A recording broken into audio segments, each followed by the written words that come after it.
नमस्कार। आज हम रसायन विज्ञान कक्षा 11 में रासायनिक साम्य के भाग 1 पर चर्चा करेंगे। रासायनिक साम्य के भाग 1 में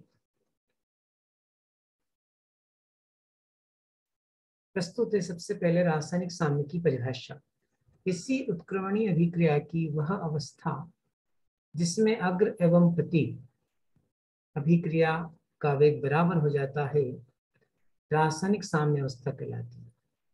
प्रति यानी पश्य अभिक्रिया, तो अग्र अभिक्रिया का वेग बराबर पश्य अभिक्रिया का वेग, इसे हम बोलते हैं रासायनिक साम्य।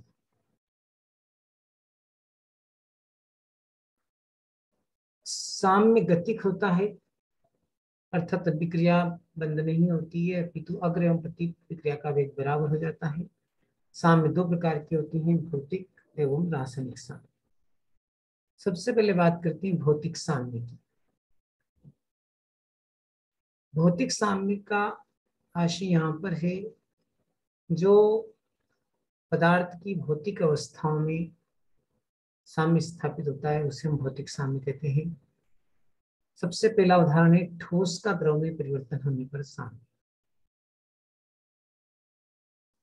उदाहरण है इसमें बर्फ का जल में परिवर्तन। तो ये आप देख रहे हैं यहाँ पर बर्फ और जल में जो है उत्क्रमणीय अभिक्रिया दिखाई दे रही है और एक साम्य स्थापित हो जाता है।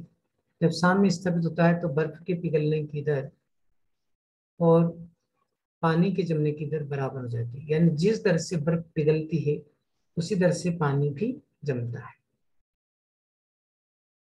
किंतु अभिक्रिया बंद नहीं होती। तो इस प्रकार से ये एक भौतिक साम्य का उदाहरण है, बर्फ का जल में परिवर्तन। दूसरा है द्रव का वाष्प अवस्था में साम्य। इसमें उदाहरण लेंगे जल का वाष्प में परिवर्तन। तो जब हम जल का वाष्प में परिवर्तन करते हैं, यानी जब जल को हम गर्म करते हैं तो वाष्प में परिवर्तित हो जाता है, और वाष्प को जब ठंडी करते हैं तो वो जल में परिवर्तित हो जाता है। और एक अवस्था ऐसी आती है कि जब इनमें साम्य स्थापित हो जाता है, अर्थात जब वाष्पन की दर संघनन की दर के बराबर हो जाती है। तीसरा प्रकार है ठोस और वाष्प में साम्य अवस्था। यहाँ पर आप उदाहरण ले सकते हैं नौसादर या अमोनियम क्लोराइड का उर्ध्वपातन। नौसादर ठोस होता है, जब हम इसको गर्म करते हैं तो उर्ध्वपातन हो जाता है, ये वाष्प में परिवर्तित हो जाता है। नौसादर का सूत्र NH4Cl है। तो यहाँ पर भी हम ये देख रहे हैं कि जो वाष्पन की दर है वो संघनन की दर के बराबर हो जाती है। जिस दर से ठोस अमोनियम क्लोराइड की वाष्प में परिवर्तित होता है उसी दर से अमोनियम क्लोराइड की वाष्प ठोस में संघनित हो जाती है। अब बात करते हैं रासायनिक साम्य की। किसी साम्य की वह अवस्था जिस पर अभिकारकों और उत्पाद की सांद्रता में कोई परिवर्तन नहीं होता है और साम्य अवस्था में अग्र अभिक्रिया की दर पश्य अभिक्रिया की दर के बराबर हो जाती है, रासायनिक साम्य कहलाती है। अब हम उदाहरण के तौर पर यहाँ पर नाइट्रिक ऑक्साइड का बनना देख सकते हैं। जब नाइट्रोजन गैसीय अवस्था में ऑक्सीजन के साथ क्रिया करती है तो नाइट्रिक ऑक्साइड गैस बनती है। और चूंकि ये उत्क्रमणीय अभिक्रिया है तो एक अवस्था ऐसी आती है जब इनमें साम्य स्थापित हो जाता है, अर्थात नाइट्रोजन और ऑक्सीजन की क्रिया करने की दर और नाइट्रिक ऑक्साइड के विघटन की दर बराबर हो जाती है। इस प्रकार से अमोनिया का संश्लेषण देख रहे हैं कि नाइट्रोजन हाइड्रोजन के साथ गैसीय अवस्था में क्रिया करके अमोनिया गैस बनाता है, और यह अमोनिया वियोजित होकर के नाइट्रोजन हाइड्रोजन में परिवर्तित हो जाती है। तो एक अवस्था ऐसी आती है जब अमोनिया की संश्लेषण की दर और अमोनिया के विघटन की दर बराबर हो जाती है, साम्य अवस्था कहलाती है। रासायनिक साम्य का हम ग्राफी चित्रण इस प्रकार से कर सकते हैं।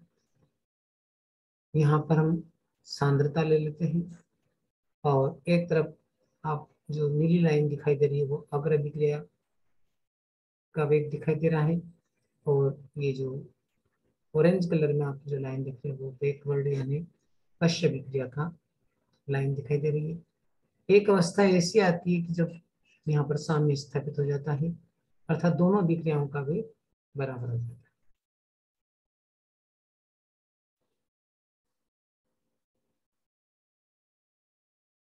रासायनिक साम्य की विशेषताएं, रासायनिक साम्य की निम्नलिखित विशेषताएं हैं। सबसे पहले साम्य अवस्था केवल बंद पात्र में संभव है। दूसरा, किसी निश्चित ताप, दाब एवं सांद्रण पर ही साम्य संभव है। यदि हम ताप, दाब या सांद्रण में परिवर्तन करते हैं तो साम्य बदल जाता है।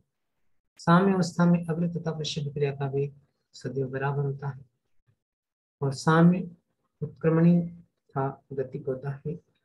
गतिक से आशय यहाँ पर है कि रासायनिक अभिक्रिया बंद नहीं होती है, बल्कि अग्र एवं पश्चिम रासायनिक अभिक्रिया का वेग बराबर हो जाता है। तो ये था आज का कक्षा 11वीं के लिए रासायनिक साम्य पर आधारित विषय वस्तु आधारित वीडियो। आप इसको समझ सकते हैं देख करके और अपने नोट्स बना सकते हैं। Thank you.